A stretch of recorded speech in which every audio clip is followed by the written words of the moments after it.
Assalamualaikum warahmatullahi wabarakatuh. Semoga kita selalu diberi kesehatan dan kemudahan di dalam menuntut ilmu atau memahami ilmu oleh Allah SWT. Kali ini saya akan menyampaikan materi video pertama pada pokok bahasan atau pokok materi termokimia. Terlebih dahulu saya sampaikan definisi atau hakikat daripada termokimia. Termokimia adalah cabang ilmu kimia yang mempelajari tentang kalor. Tentunya kalor yang dimaksud ini adalah kalor reaksi atau panas reaksi. Intinya bahwa semua reaksi ini melibatkan energi, ya. Di mana energi itu adalah sesuatu yang dimiliki oleh materi untuk melakukan sesuatu.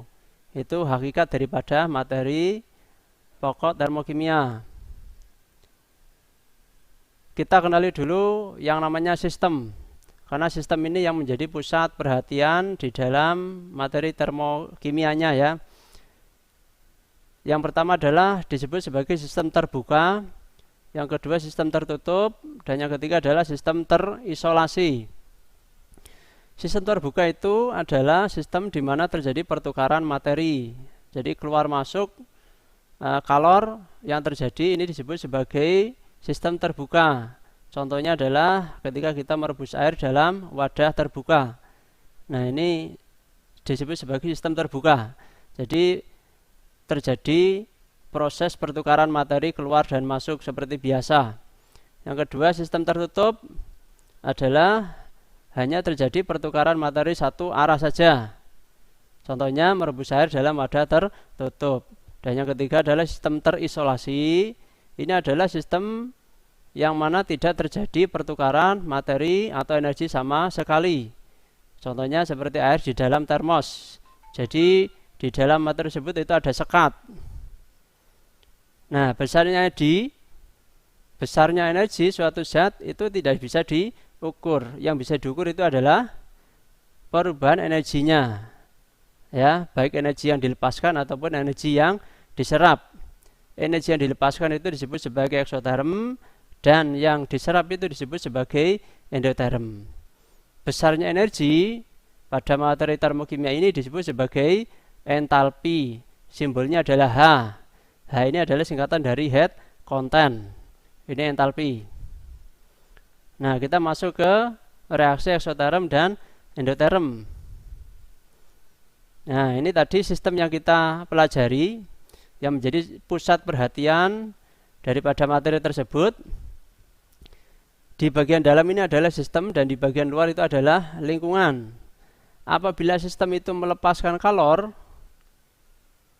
ke lingkungan ini, maka sistem ini disebut sebagai sistem eksoterm, atau reaksi ini disebut sebagai reaksi eksoterm.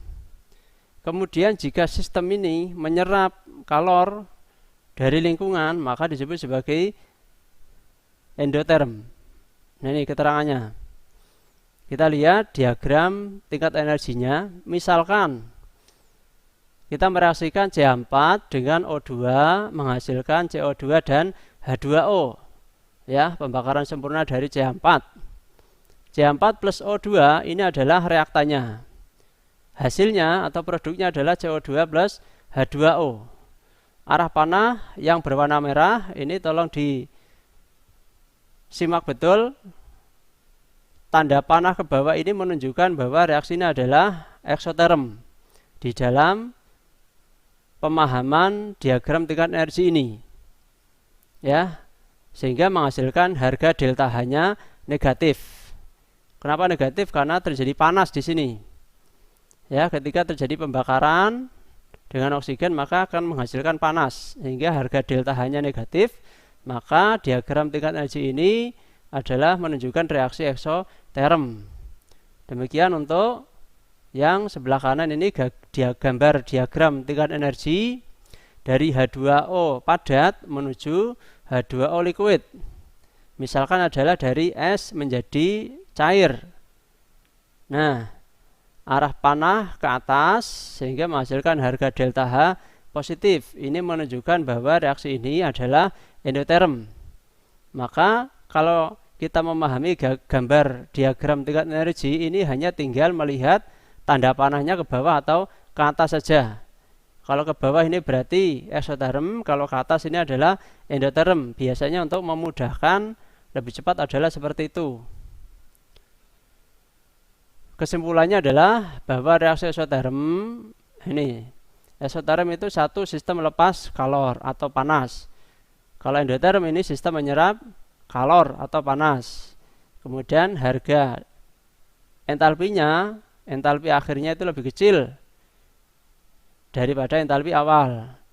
Itu untuk eksoterm. Kalau endoterm ini entalpi akhirnya lebih besar daripada entalpi awal. Ini harga delta H-nya negatif untuk eksoterm, endoterm itu delta H-nya positif.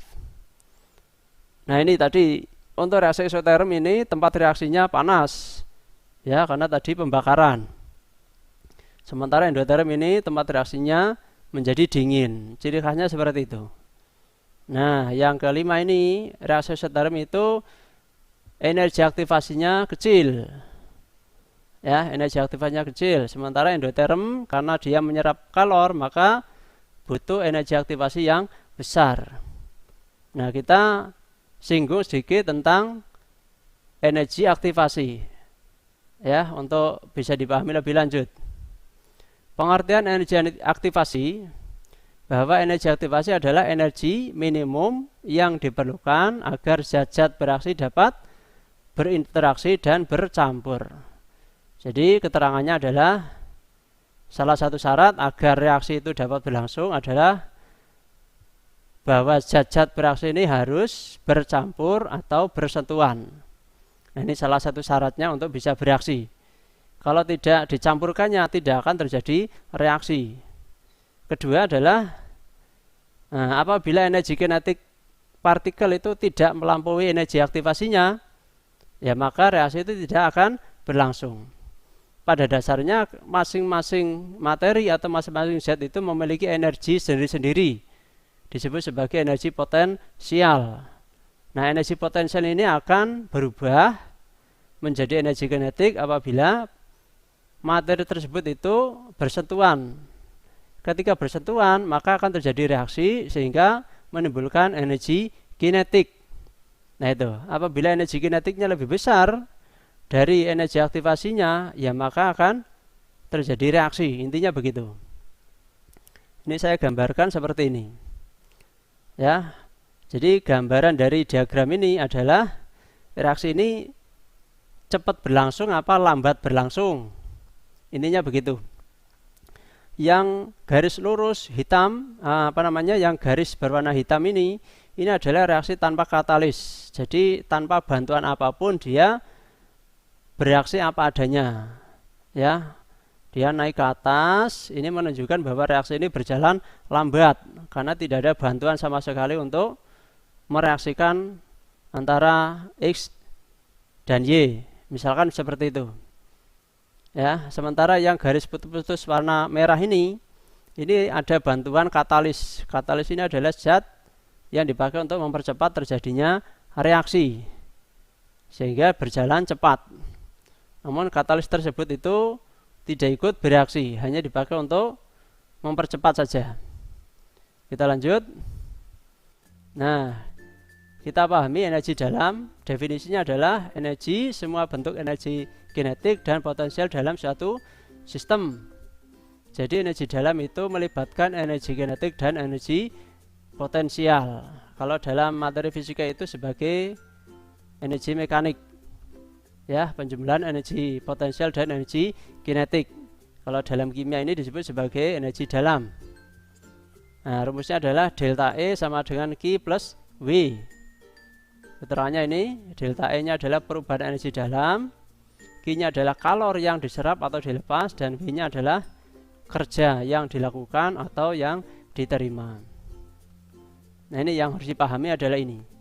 Apabila sistem menerima kalor, maka harga Q-nya itu bertanda positif. Artinya energi dalam sistem itu bertambah.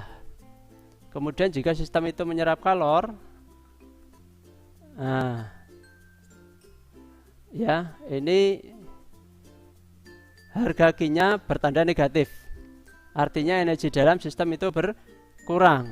Mohon maaf, ini bukan menerima tapi melepas ya. Jika sistemnya melepas kalor itu harga Q-nya itu bertanda negatif dan seterusnya. Nah, kemudian ini sistem menangkap kalor, ini sistem melepas kalor. Intinya begitu. Ya, sistem menangkap kalor dan sistem melepas kalor. Pada reaksi kimia itu berlaku jika mol gas hasil itu lebih besar daripada mol gas reaktan, berarti sistem melakukan kerja sehingga energi dalam sistem berkurang. Demikian juga jika mol gas hasilnya lebih kecil daripada mol gas reaktan, berarti sistem itu menerima kerja sehingga energi dalam sistem itu bertambah. Demikian yang saya sampaikan untuk konsep daripada materi termokimia. Ya, yang tadi saya sampaikan itu adalah konsep termokimia, kemudian reaksi eksoterm dan endoterm, kemudian energi dalam. Nanti akan saya lanjutkan di video berikutnya atau video pembelajaran berikutnya.